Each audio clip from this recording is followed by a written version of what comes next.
Hello my dear students, तो जेके care institute के official channel पे आपका एक बार फिर से बहुत बहुत स्वागत है। तो आज की इस वीडियो में हम लोग बात करने वाले हैं बायोलॉजी के बारे में। ठीक है, बायोलॉजी का एक चैप्टर जिसका नाम है फंडामेंटल यूनिट ऑफ लाइफ यानी कि सेल।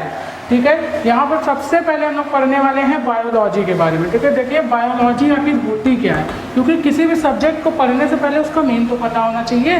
ठीक है, तभी पढ़ने में मज़ा आता है भाई। देखिए यहाँ पे पढ़ेंगे बायोलॉजी के बारे में। तो बायोलॉजी क्या होती है, कहाँ से आया ये बायोलॉजी वर्ड, क्यों पढ़ते हैं हम लोग बायोलॉजी। तो जो बायोलॉजी है ना वो दो चीज़ों से लिया गया है, एक है बायोस और एक है लोगोस। ठीक है, ये दो चीज़ों से मिलकर बना हुआ है बायोलॉजी शब्द। ठीक है, बायोस का मतलब होता है लिविंग्स, क्या होता है लिविंग्स, एंड लोगोस का मतलब जो होता है वो होता है स्टडी। ठीक है, ये हमारे लैटिन भाषा के वर्ड हैं। तो स्टडी ऑफ लिविंग को ही हम लोग बोलते हैं बायोलॉजी, यानी सजीवों के अध्ययन को बोलते हैं जीव विज्ञान। बात समझ में आई ना आपको। तो यहाँ पे बायोलॉजी एक ऐसा सब्जेक्ट है जिसमें हमको क्या करना पड़ता है, थोड़ा सा रटना पड़ता है। सभी बच्चे इसको देख के बहुत ज़्यादा डरते हैं कि भाई यार इतने बड़े बड़े डायग्राम, ठीक है, इतने अजीबोगरीब नाम कैसे याद करेंगे, कैसे करेंगे हम ये काम। देखिए एक शायरी भी बन गई यहाँ पर, कितने बड़े बड़े डायग्राम, इतने बड़े बड़े नाम, वो कैसे करेंगे हम ये काम। ओके, तो बहुत ही आसानी से कर लेंगे आप ये काम, क्योंकि मैं हूँ आपके साथ। ठीक है, तो यहाँ पर मैं पढ़ाऊँगा बायोलॉजी का फंडामेंटल ऑफ लाइफ, जो कि सेल, यहाँ पे बेसिक जो चैप्टर है जहाँ से बायोलॉजी स्टार्ट होती है लिविंग्स की, उसके बारे में हम लोग बात करेंगे। ठीक है, इसके बाद हम लोग आगे पढ़ेंगे टिश्यूज़, ठीक है, और किंगडम के बारे में। ठीक है, हमारा जो एनिमल किंगडम है, ठीक है, एनिमल के बारे में, प्लांट्स के बारे में डीप में स्टडी करेंगे। और हम लोग पढ़ेंगे संघ के बारे में, जैसे प्रोटोजोआ हुआ, ऑर्थोलीडा हुआ, ऑर्थोपोडा हुआ, एनालीडा हुआ। ठीक है, ये सारे हमारे संघ हैं। 10 कैटेगरी में बांटा गया है हमारे लिविंग ऑर्गेनिज्म को। ठीक है, उनके बारे में हम डीप में पढ़ेंगे। लेकिन सबसे पहले हमको पता होना चाहिए सेल, सेल क्या है। ठीक है, इस सेल को हम लोग क्यों पढ़ते हैं बायोलॉजी के अंदर। ठीक है, आप लोग समझ रहे होंगे सेल का मतलब एक सेल होता है भैया घड़ी वाला सेल। तो ये घड़ी वाला सेल नहीं है। एक आप लोग केमिस्ट्री में पढ़ते हैं सेल, ये सेल की स्पेलिंग ये होती है SHELL, इसका मतलब होता है कच्छ। बात समझ में आई। ये ना घड़ी वाला सेल है ना ही कच्छ वाला सेल है, समझ गया ना। ये कौन सा सेल है, हमारा जो सेल है ये बायोलॉजी का सेल है। इसका मतलब होता है कोशिका। ठीक है, इसको हिंदी में जो बोलते हैं वो बोलते हैं कोशिका स्टूडेंट्स। तो आप लोग समझ पा रहे होंगे हमारी बात को। तो सबसे पहले भैया इस चैप्टर को पढ़ने से पहले हमको क्या पता होना चाहिए, इस चैप्टर के अंदर हम लोग क्या क्या पढ़ने वाले हैं। ठीक है, क्योंकि हमको अगर ये सारी चीज़ें पता हो जाती हैं तो हमको चैप्टर पढ़ने में थोड़ा सा मज़ा आता है, इंटरेस्ट आता है। जब पहले से पता ही होगी, जब पहले से हम लोग क्या करते रहते हैं, उन चीज़ों का नाम सुने रहते हैं तो उनको मज़ा आती है। ठीक है, पढ़ने में थोड़ा सा कहीं अरे हाँ ये चीज़ तो मैंने देखी थी, अरे ये चीज़ तो मैंने सुनी थी। ठीक है, तो यहाँ पे हम लोग सेल के अंदर जो पढ़ने वाले हैं, जो टॉपिक डिस्कस करने वाले हैं, उसको सबसे पहले मैं यहाँ पर लिख देता हूँ। ठीक है, उसको आप लोग अपनी कॉपी में नोट डाउन कर लीजिएगा ताकि अच्छे से इस चैप्टर की फील आपको आए। ठीक है, यहाँ पर मैं 99 क्या 100% कोशिश करूँगा आपको समझाने की, क्योंकि भैया बायोलॉजी एक ऐसा सब्जेक्ट है जिसमें थोड़ा बहुत तो रटना पड़ता ही है, लेकिन मैं जहाँ तक कोशिश करूँगा कि आपको रटना ना पड़े। ठीक है, ज़्यादा से ज़्यादा आपको चीज़ें समझ में आए। ठीक, तो आप लोग भाई लोग इसको वीडियो को अच्छे से पूरा देखिएगा। वीडियो अगर अच्छा लगेगा तो इसको लाइक कीजिएगा और शेयर कीजिएगा। ओके, चलिए, तो यहाँ पे अगर हम लोग बात करें सेल के बारे में, तो सेल में सबसे पहले जो हम लोग पढ़ने वाले हैं वो पढ़ने वाले हैं इसकी मीन, यानी इसका अर्थ क्या है, सेल का मतलब क्या है। ठीक है, क्यों पढ़ रहे हैं सेल, इसका क्या मतलब है। उसके बाद हम लोग पढ़ेंगे classification of living on the basis of cell. ठीक है, सेल के आधार पर सजीवों का वर्गीकरण। ठीक है, इसको हिंदी में ये बोलेंगे। अब देखिए इसके बाद हम लोग पढ़ेंगे सेल थ्योरी। भैया सेल थ्योरी क्या है, बड़ी ही इंपॉर्टेंट थ्योरी है ये सेल थ्योरी। ठीक है। इससे आगे और भी ज़्यादा डिटेल में पढ़ने के लिए हमको पढ़ना पड़ेगा सेल थ्योरी, क्योंकि सेल को और भी ज़्यादा आसान, ठीक है, इसकी स्टडी को आसान बनाने के लिए कुछ लोग आए थे जिन्होंने सेल थ्योरी दी थी, ठीक है, जिससे बहुत सारा कंक्लूजन निकला था। अभी मैं बात करूँगा इसके बारे में। सबसे पहले टॉपिक्स के बारे में बात कर लेते हैं। इन टॉपिक्स को कवर करेंगे, इसके बाद पढ़ेंगे टाइप्स ऑफ सेल, ठीक है। क्या पढ़ेंगे? टाइप्स ऑफ सेल, यानी सेल कितने टाइप्स का होता है। इसके बाद हम लोग पढ़ेंगे कंपोजिशन ऑफ सेल, ठीक है, सेल का संगठन, यानी सेल किन किन चीज़ों से मिलकर बना हुआ होता है, उनके अंदर कौन कौन सी चीज़ें पाई जाती हैं। जैसे अभी प्रोटोप्लाज्म के बारे में पढ़ेंगे, साइटोप्लाज्म के बारे में पढ़ेंगे, न्यूक्लियस के बारे में पढ़ेंगे, ठीक है, सेल मेम्ब्रेन के बारे में पढ़ेंगे। इन सारी चीज़ों के बारे में हम यहाँ पे डिस्कशन करेंगे। तो कंपोजिशन ऑफ सेल, इनमें हम सब इसी सारी चीज़ों के बारे में करेंगे डिस्कशन डीप में, ठीक है। इसके बाद हम लोग पढ़ेंगे DNA, RNA, DNA and RNA, जानते होंगे आप लोग इनका फुल फॉर्म। DNA का मतलब क्या होता है? Deoxy ribo nucleic acid. इसका मतलब क्या होता है? राइबोज न्यूक्लिक एसिड, ठीक है। नेक्स्ट हम लोग जो इसमें टॉपिक पढ़ेंगे वो पढ़ेंगे सेल डिवीज़न, यानी सेल का विभाजन कैसे होता है, ठीक है। इन सारी चीज़ों के अंदर बहुत ही अच्छे से, बहुत ही अच्छा कॉन्सेप्ट है। देखो भाई, बायो पढ़ने में बहुत मज़ा आता है, ठीक है, बहुत ही ज़्यादा मज़ा आता है। मैं बोल रहा हूँ, बस आप उनको समझने की कोशिश कीजिए, रट्टा मारने की कोशिश ना कीजिए कि भैया अजीबोगरीब नाम है, इनको कैसे याद करें। अगर समझ गए ना उनका मीन, तो आराम से वो नाम जिंदगी भर के लिए याद हो जाएगा, समझ गए ना। तो यहाँ पे देखिए कैसे याद करेंगे। सेल बजाएगा आपकी बेल, ऐसा नहीं होने दूंगा मैं, आपकी बेल नहीं बजाएगा ये, क्योंकि मैं हूँ आपके साथ, ओके। तो यहाँ पे इसको ये चार्ट आप लोग फटाक से नोट कीजिए, वीडियो को पॉज करके। चलिए अब हम लोग सबसे पहला जो टॉपिक कवर करने वाले हैं यहाँ पे, वो पढ़ेंगे मीनिंग ऑफ सेल, ठीक है। यहाँ पे पढ़ेंगे हम लोग मीनिंग ऑफ सेल के बारे में, ठीक है। यहाँ पे पढ़ेंगे मीनिंग ऑफ सेल के बारे में कि सेल के क्या मीन है, आखिर एक्चुअली में क्या है सेल। तो अगर हम लोग बात करें भैया ब्रिक की, ब्रिक जानते हैं आप लोग? ईंट, ईंट जानते हैं, लाल कलर की होती है ना, जिससे आपके घर बनते हैं, ब्रिक्स। अगर हम लोग ब्रिक्स की बात करें, ठीक है, तो अगर ये सिंगल ब्रिक है, अगर ये सिंगल ब्रिक है तो इसको मैं ब्रिक ही बोलूँगा। अगर ये अगर मैं इन देखो, जैसे हमारा होम बनता है, हाउस जब बनता है तो क्या होता है, ये ब्रिक्स का एडिशन होता है, यानी कई सारी ब्रिक्स मिलती हैं तब हमारे बनती है क्या, वॉल, ठीक है। क्या वॉल एक सिंगल ब्रिक से आप बना सकते हैं? नहीं बन सकती ना। जब कई सारी ग्रुप ऑफ ब्रिक आपस में जुड़ती हैं तब बनती है वॉल, ठीक है। और जब कई सारी वॉल आपस में जुड़ती हैं तब बनता है क्या, रूम। और जब कई सारे रूम आपस में मिलकर बनते हैं तो हमारा तैयार हो जाता है हाउस, ठीक है। इस तरीके से होता है इसका क्या, जनरेशन, कि हाउस को कैसे बनाया जाता है, ब्रिक, वॉल, रूम एंड फिर हाउस तैयार होता है। इसी तरीके से कुछ स्ट्रक्चर। आप बोलेंगे सर आप हमको क्या घर बनाना सिखा रहे हैं? नहीं, मैं आपको घर बनाने नहीं सिखा रहा हूँ, मैं एक एग्जाम्पल दे रहा हूँ आपको, क्योंकि इसी तरीके का जो सेम स्ट्रक्चर होता है ना, वो सेल का होता है, ठीक है। जो सेल होती है, सेल, ठीक है, कई सारी सेल्स मिलकर टिश्यूज़ बनाती है। टिश्यूज़ को आगे आपका नेक्स्ट चैप्टर यही है टिश्यूज़, तो उसमें हम लोग आराम से डीप में पढ़ेंगे क्या होते हैं, ठीक है, टिश्यूज़। उसके बाद कई सारे टिश्यू जब मिलते हैं तब बनता है ऑर्गन। ऑर्गन जानते हैं ना, अंग हमारे जो हैं, ठीक है। और जब कई सारे ऑर्गन मिलते हैं तब बनता है हमारा ह्यूमन बॉडी। तब क्या बनती है, हमारी ह्यूमन बॉडी बनती है। बात समझ में आई? तो ये देखिए यहाँ पर अगर हम लोग बात करें कि इसकी बेसिक यूनिट क्या है, किसी भी घर को बनाने के लिए हमारी जो ज़रूरी जो बेसिक यूनिट है, जिसके बगैर काम चल ही नहीं सकता, वो क्या है, ब्रिक्स है। उसी तरीके से हमारी ह्यूमन बॉडी को तैयार करने के लिए जो बेसिक यूनिट है वो क्या है, सेल है।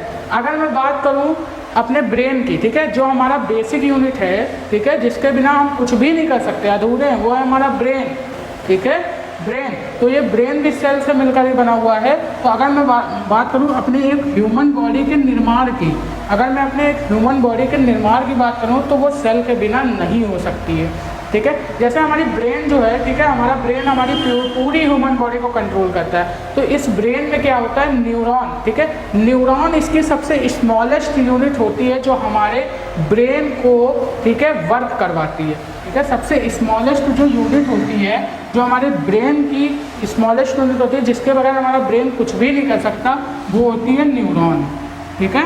ये होती है इसकी बेसिक यूनिट। सेम इसी तरीके से जो हमारी ह्यूमन बॉडी की बेसिक यूनिट होती है वो होती है सेल, ठीक है। सेल को इसी वजह से क्या बोला गया, फंडामेंटल यूनिट ऑफ लाइफ बोला गया है। भैया अगर सेल रहेगी नहीं तो क्या हमारी ह्यूमन बॉडी तैयार होगी? अगर हमारी ह्यूमन बॉडी तैयार नहीं हो पाएगी तो क्या हम लाइफ में, ठीक है, अपना जिस तरीके से इस तरीके से खड़े हुए क्या खड़े हो पाएंगे? बिना बॉडी के नहीं हो पाएंगे, ठीक है। बात समझ में आ गई ना? तो यहाँ पे जो सेल है वो सब क्या है, फंडामेंटल यूनिट ऑफ लाइफ है। तो मैं ऐसा बोल सकता हूँ, cell is a basic functional, ठीक है, cell is a basic functional and structural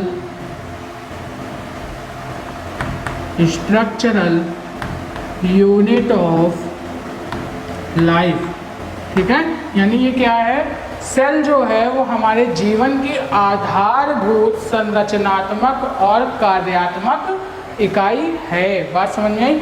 अब देखिए ये सेल का फर्स्ट पॉइंट हो गया। देखिए 4-5 पॉइंट मैं लिखवाऊंगा, वो सारे पॉइंट जितना भी मैं ये बोर्ड पे लिख रहा हूँ ना, ये सारा आप अपनी कॉपी में नोट डाउन करेंगे, ओके। क्योंकि ये सारा आपके एग्जाम पॉइंट ऑफ व्यू से बहुत इंपॉर्टेंट है। एक एक चीज़ जो मैं इस बोर्ड पे लिखता हूँ ना, वो सारा का सारा इंपॉर्टेंट है, ठीक है। तो यहाँ पे मैं फर्स्ट पॉइंट लिख दिया। मैं सेकेंड पॉइंट की अगर बात करूँ तो ये सेल कहाँ से आया, किसने इसको पहले बताया होगा, ठीक है। तो सबसे पहले जो डिस्कवर किया था सेल को, डिस्कवरी ऑफ सेल, जो सबसे पहले डिस्कवर किया था सेल को, उन्होंने किया था किसने, रॉबर्ट हुक ने, ठीक है। रॉबर्ट हुक ने इस सेल को सबसे पहले सेल की डिस्कवरी की थी। और उन्होंने जो सेल डिस्कवर किया था ना, वो कहाँ से किया था, कॉर्क की छाल से, ठीक है। कैसा सेल ढूंढा था, डेड सेल ढूंढा था। इतनी चीज आपको समझ गई। सेल क्या है, basic structural and functional unit है हमारी लाइफ की। इसकी डिस्कवरी रॉबर्ट हुक ने की थी। कैसे की थी, कॉर्क की छाल से की थी। उसमें किस सेल को ढूंढा था, डेड सेल को ढूंढा था, छेल नहीं सेल, समझ गए। डेड सेल को ढूंढा था। डेड सेल का मतलब होता है मृत कोशिका, मृत कोशिका यानी उसमें मरी हुई कोशिका जिसमें कोई भी जान नहीं थी। ऐसी कोशिका को इन्होंने, ऐसी सेल की डिस्कवरी की थी रॉबर्ट हुक ने। कब की थी, सन 1665 के अंदर, ठीक है। यहाँ पे उन्होंने क्या किया था, डिस्कवरी ऑफ सेल किया था, ठीक है। अगर आपसे बात करें थर्ड पॉइंट, ठीक है, तो थर्ड पॉइंट में आता है फर्स्ट लिविंग सेल, ठीक है। फर्स्ट लिविंग सेल किसने डिस्कवर किया था, तो जो लिविंग सेल की डिस्कवरी की थी, डिस्कवरी ऑफ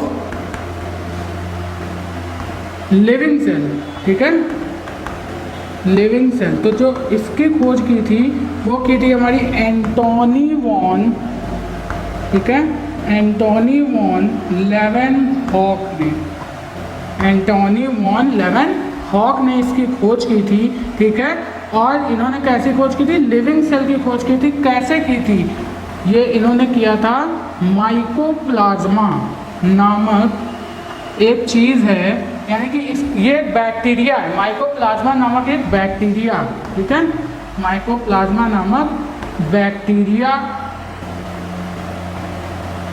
के अंदर इन्होंने क्या किया था, लिविंग सेल की खोज की थी। बात समझ में, एंटोनी वॉन लेवेनहॉक ने। इतनी बात आपको सेल के बारे में बेसिक चीज़ें समझ में आई ना। सेल का मीन क्या है, सेल को क्यों फंडामेंटल यूनिट ऑफ लाइफ बोला गया है, क्योंकि भैया जिस तरीके से हाउस बिना ब्रिक्स के नहीं बन सकता, जिस तरीके से बगैर न्यूरॉन के हमारा ब्रेन वर्क नहीं कर सकता, उस तरीके से बगैर सेल के हमारी ह्यूमन बॉडी कंप्लीट नहीं हो सकती। इस वजह से सेल को basic functional and structural unit of life बोला गया है, ठीक है। इसकी डिस्कवरी रॉबर्ट हुक ने की थी और उन्होंने जिस सेल को खोजा था उस सेल को डेड सेल ही बोला जाता है, ठीक है। वो कैसा सेल था, डेड सेल था, ठीक। और उसके बाद जो लिविंग सेल की खोज की थी, जो सजीवों में सेल पाया जाता है, ठीक है, जो लिविंग सेल होते हैं जिनके अंदर जान थी, वो सेल खोजा था एंटोनी वॉन लेवेनहॉक ने।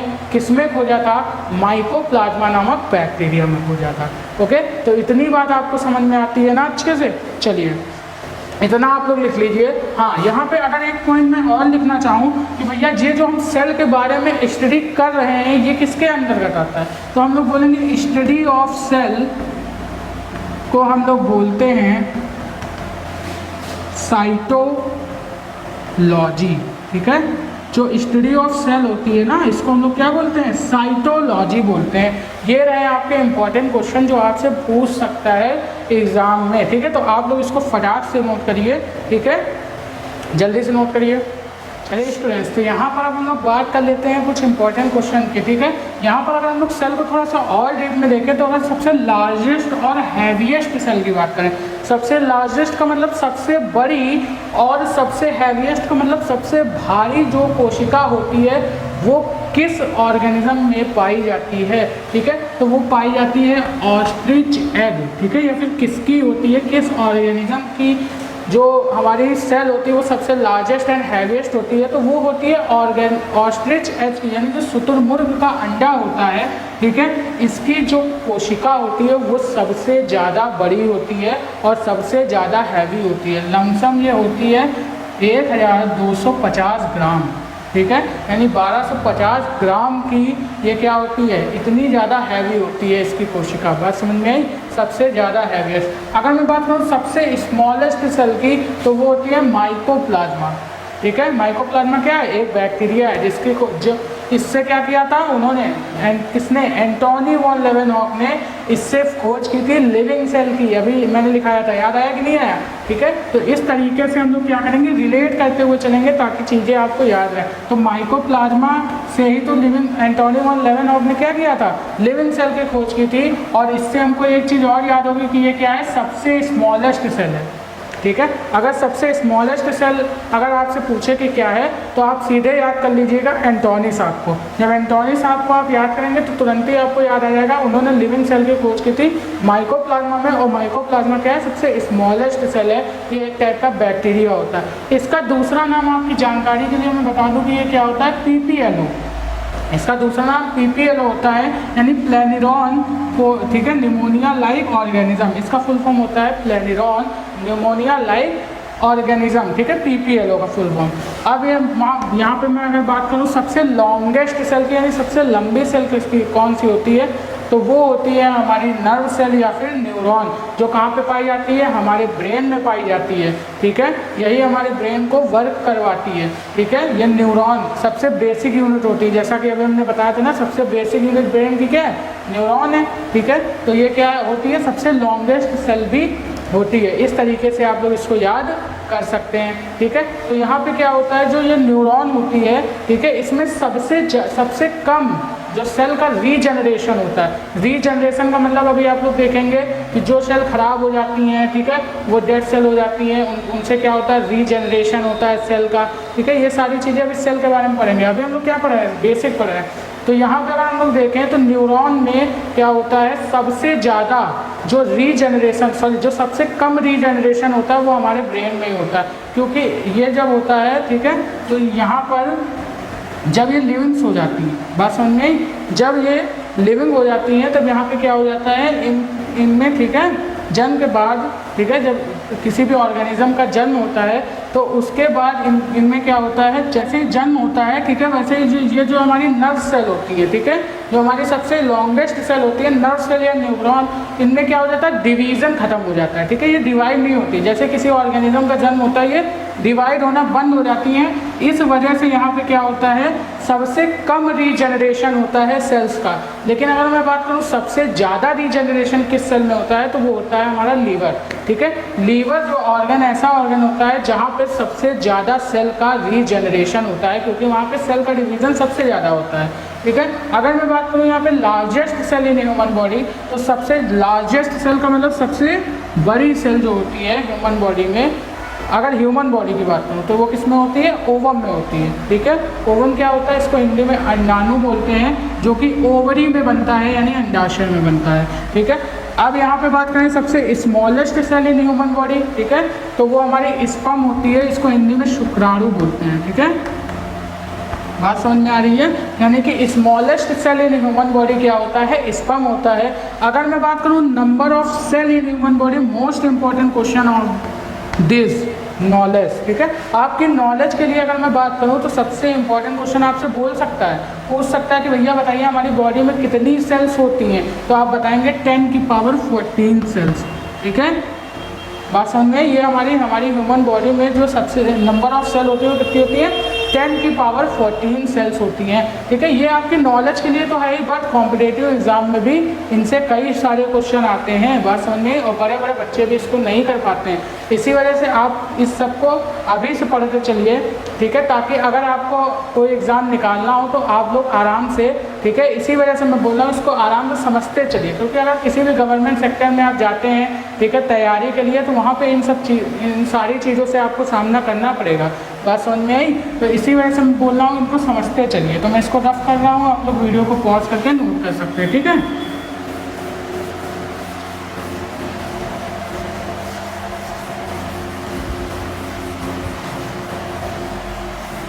चलिए, तो यहाँ पर सेल के बारे में हमने डिस्कशन कर लिया। अब जो हम लोग बात करने वाले हैं वो बात करने वाले हैं classification of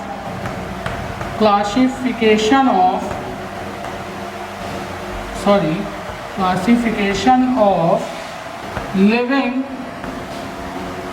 on the basis of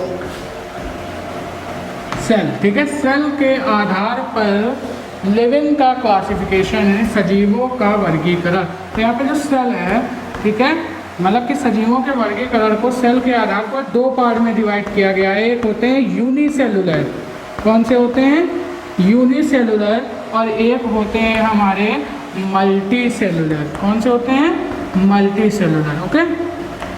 unicellular का मतलब एक कोशिकीय, हिंदी में इनको बोलते हैं एक कोशिकीय, ठीक है।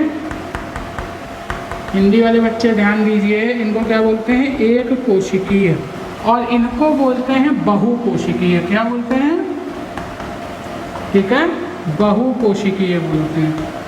बात समझ में आई? तो यहाँ पे ये हो गया एक कोशिकीय, ये हो गया बहुकोशिकीय। अब देखिए कौन से लिविंग ऑर्गेनिज्म हमारे यूनिसेलुलर हैं और कौन से लिविंग ऑर्गेनिज्म हमारे मल्टी सेलुलर हैं, इनके बारे में हम लोग डिस्कशन करेंगे, ठीक है। तो यहाँ पे यूनिसेलुलर पहले हमको पता तो होना चाहिए भाई होता क्या है। तो यूनिसेलुलर क्या होते हैं, ऐसे सेल्स जो केवल एक ही सेल, सॉरी यहाँ पे ऐसे लिखेंगे, ऐसे ऑर्गेनिज्म जो केवल एक ही सेल से बने होते हैं, ठीक है, उन्हें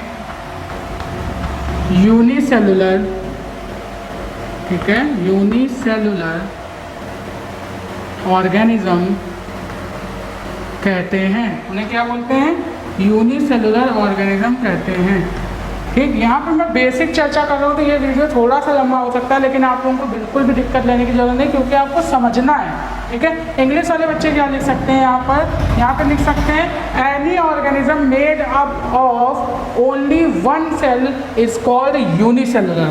ओके, समझ में आ गई ना।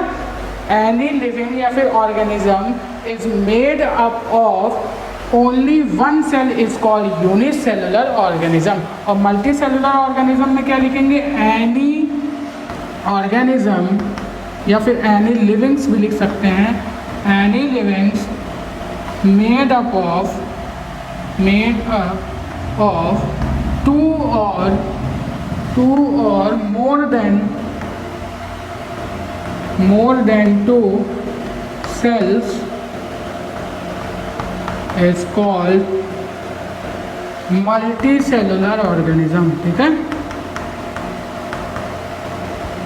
called multicellular organism, okay. समझ में आ गई ना बात आपको, ठीक है।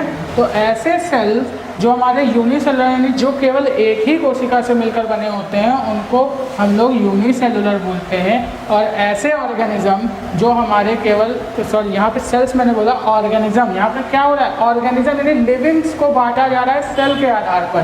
तो मल्टी सेलुलर ऐसे लिविंग्स होते हैं जो दो या दो से अधिक कोशिकाओं से मिलकर बने होते हैं, ठीक है।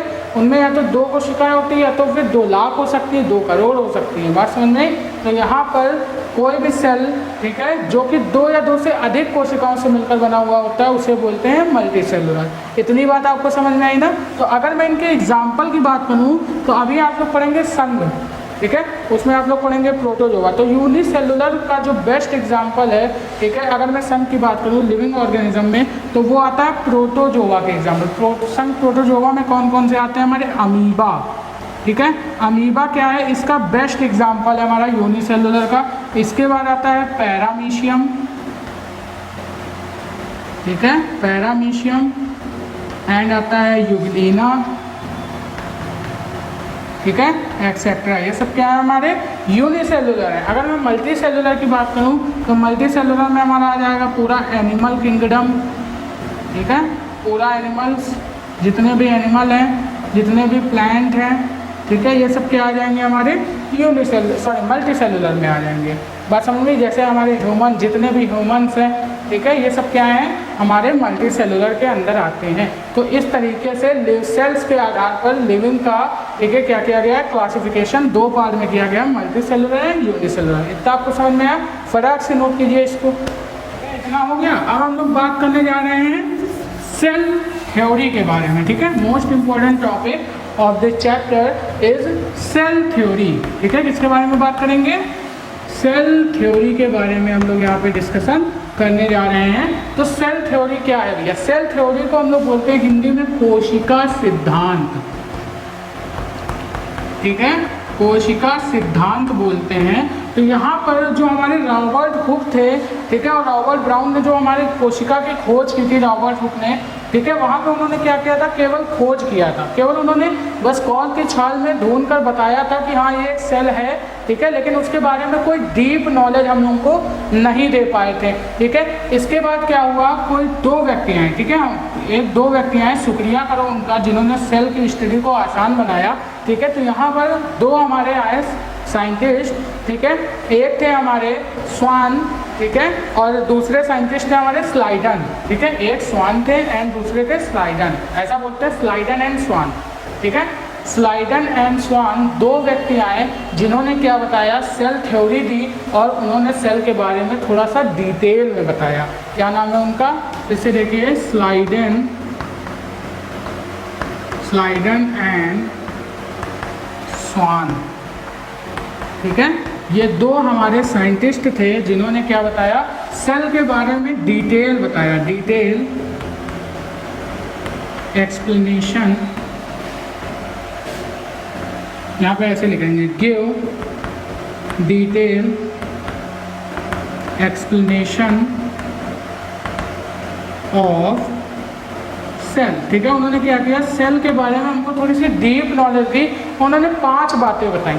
उन्होंने क्या बताया? 5 बातें बताई, एकदम ध्यान से सुनिएगा, ठीक है, एकदम कान खोल के। पहली बात उन्होंने बताई कि कोई भी सेल एक या एक से अधिक सेल से मिलकर बना हुआ होता है, ठीक है। कोई भी लिविंग, मैं बोलूँगा कोई भी लिविंग, यानी कि कोई भी हमारा ऑर्गेनिज्म, कोई भी सजीव एक या एक से अधिक सेल से मिलकर बना हुआ है। अगर मैं बात करूँ भैया अपनी ह्यूमन बॉडी की, तो मेरे जो ह्यूमन बॉडी का जो बेसिक पार्ट है, जो हमारी बॉडी को कंट्रोल कर रहा है, कौन कंट्रोल करता है हमारी बॉडी को? ब्रेन। तो अगर मान लीजिए ब्रेन ही नहीं होगा तो हमारी इस बॉडी का कोई मतलब है? नहीं मतलब है, ठीक है। इसी तरीके से बोला कोई भी लिविंग ऑर्गेनिज्म, ठीक है, वो सेल से मिलकर बना हुआ है, यानी कि उसमें या तो एक सेल होगा, या तो फिर 1 लाख होगा, या तो फिर 1 करोड़ होगा, कितने भी सेल होंगे लेकिन उसमें सेल होगा। बस समझिए, एक या एक से अधिक सेल से मिलकर बना हुआ हो सकता है। ये फर्स्ट पॉइंट बोला स्लाइडन एंड स्वान ने। क्या बोला? Any living made up of any living made up 1 or more than 1 cells, ठीक है, यानी कि एक या एक से अधिक सेल से मिलकर बना हुआ होगा। इसी तरीके से भैया अगर मान लीजिए किसी लिविंग ऑर्गेनिज्म में सेल होगा ही नहीं, तो उस लिविंग ऑर्गेनिज्म का कोई मतलब होगा? नहीं मतलब होगा। जिस तरीके से हमारी बॉडी में ब्रेन हमारी बॉडी को कंट्रोल करता है, अगर ब्रेन ना हो तो हमारी बॉडी का कोई मतलब नहीं है, ठीक है। इसी तरीके से यहाँ पर इन्होंने फर्स्ट बात बताई। सेकेंड बात इन्होंने क्या बताई कि जितनी भी हमारी लिविंग ऑर्गेनिज्म में जितनी भी सेल होती हैं वो एक दूसरे के कोऑर्डिनेशन से वर्क करती हैं। कोऑर्डिनेशन समझ रहे हैं ना, जितनी भी हमारी बॉडी में जितनी भी हमारी सेल्स हैं वो सब क्या हैं, कैसे वर्क करती हैं, ठीक है। वो सारी जो हमारी बॉडी में जो थोड़ा सा हाँ, यहाँ पे मैं क्या बोल रहा हूँ, यहाँ पे मैं सेकंड पॉइंट उन्होंने बोला कि जितनी भी हमारी, ठीक है, बॉडी में सेल्स हैं वो सब एक दूसरे के कोऑर्डिनेशन से वर्क करती हैं, ठीक है। कोऑर्डिनेशन का मतलब समझ रहे हैं ना, एक दूसरे के सहयोग से वर्क करती हैं। बात समझ में आ रही है ना, ठीक है। तो ये चीज़ उन्होंने सेकंड पॉइंट बोला। थर्ड पॉइंट उन्होंने क्या बोला कि जिस तरीके से हमारी बॉडी में मेजर जो पार्ट होता है, ठीक है, हमारी बॉडी का जो मेजर पार्ट होता है वो क्या होता है, हमारा ब्रेन, जो हमारी पूरी बॉडी को कंट्रोल करता है, उसी तरीके से जो हमारा, ठीक है, सेल होती हैं, जो सेल्स होती हैं उसमें जो मेजर पार्ट होता है, ठीक है, मेजर पार्ट ऑफ सेल, ऐसे लिखेंगे, major part of cell is nucleus, ठीक है। जो मेजर पार्ट होता है न्यूक्लियस सेल का वो क्या होता है, न्यूक्लियस होता है, ठीक है।